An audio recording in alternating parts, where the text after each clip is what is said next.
होली का पर्व आज 24 मार्च रविवार को है। इसी दिन सुबह 9:56 से भद्रा शुरू हो रही है, जो रात के 11:13 तक रहेगी। ऐसी मान्यता है कि भद्रा काल में कोई शुभ काम नहीं किया जाता, इसलिए रविवार को होलिका दहन भी 11:14 से पहले नहीं किया जाना चाहिए। होलिका दहन का शुभ मुहूर्त रात 12:20 तक रहेगा। ज्योतिषाचार्य पंडित दिलीप शास्त्री बताते हैं कि फाल्गुन शुक्ल पक्ष की प्रदोष में पूर्णिमा को भद्रा के उपरांत होलिका का दहन किया जाता है। इस साल 24 मार्च रात 11:14 से लेकर 12:20 के बीच होलिका का दहन करना ही शास्त्र के अनुसार उचित है। उन्होंने बताया कि होली का पर्व भक्त प्रहलाद और होलिका माता से जुड़ा है। धार्मिक मान्यताओं के अनुसार शरद ऋतु की समाप्ति और बसंत ऋतु के आगमन पर ये त्योहार बड़े उल्लास और उमंग से मनाया जाता है। होली के दिन महिलाएं एकत्रित होकर घर के पास रखी होली का पूजन करती हैं। रोली, हल्दी और अक्षत से पूजन करके हरे चने, गुंजिया का भोग लगाया जाता है। दिलीप शास्त्री धर्माचार्य रेवाड़ी से बोल रहा हूँ। मैं होली के विषय में यही कहना चाहूँगा कि होली का एक बहुत पवित्र त्यौहार है।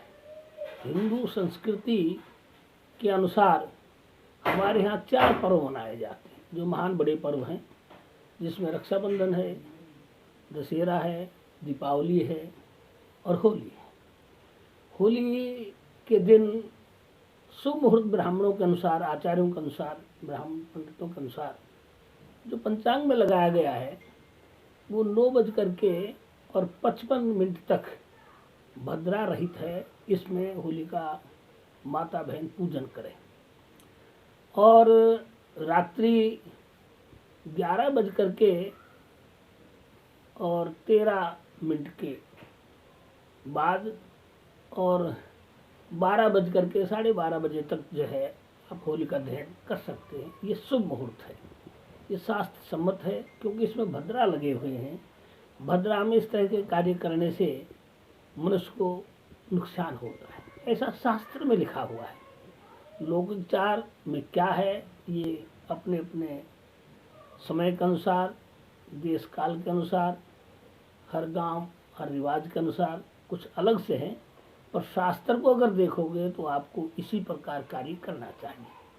इस समय किया हुआ कार्य फलदायी होता है, शुभ होता है। होली एक ऐसा त्यौहार है जो भाईचारे को बढ़ाता है, आपस में मनमुटाव को मिटाता है, एक दूसरे के प्रति प्रीति, विश्वास और श्रद्धा उत्पन्न करता है, ऐसा शास्त्रों में लिखा गया है। हम चाहते हैं कि इस होली पर पुराने जो द्वेष हैं, जो ईर्ष्या है, जो नफरत है, जो भाईचारा बिगड़ रहा है इस समय, उसको ख़त्म करके एक नई शुरुआत करनी चाहिए।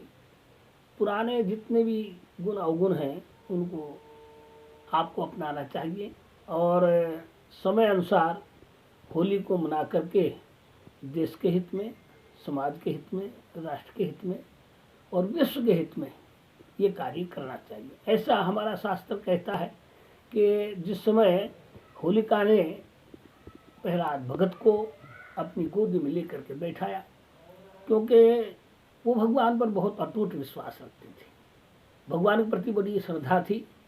हिरण्यकश्यप जो थे उनके पिताश्री, उन्होंने कहा कि मैं भगवान हूँ।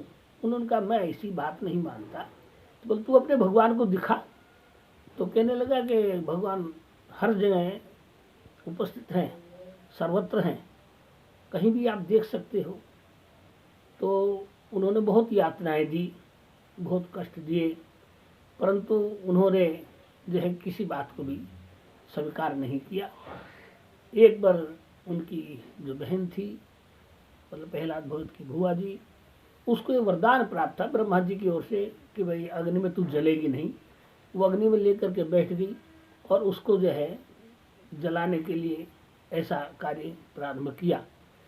परंतु देवश प्रभु की कुछ ऐसी कृपा हुई, कुछ ऐसा चमत्कार हुआ कि जिस चद्दर को ओढ़ करके होलिका बैठी हुई थी, जिसको वरदान मिला था, वो चद्दर ओढ़ के जो बैठता है वो जलता नहीं है। ऐसा एक ऐसा तूफान, एक ऐसी हवा आई, वो चद्दर होलिका के ऊपर से उठ करके और प्रहलाद भक्त पर जा गिरी।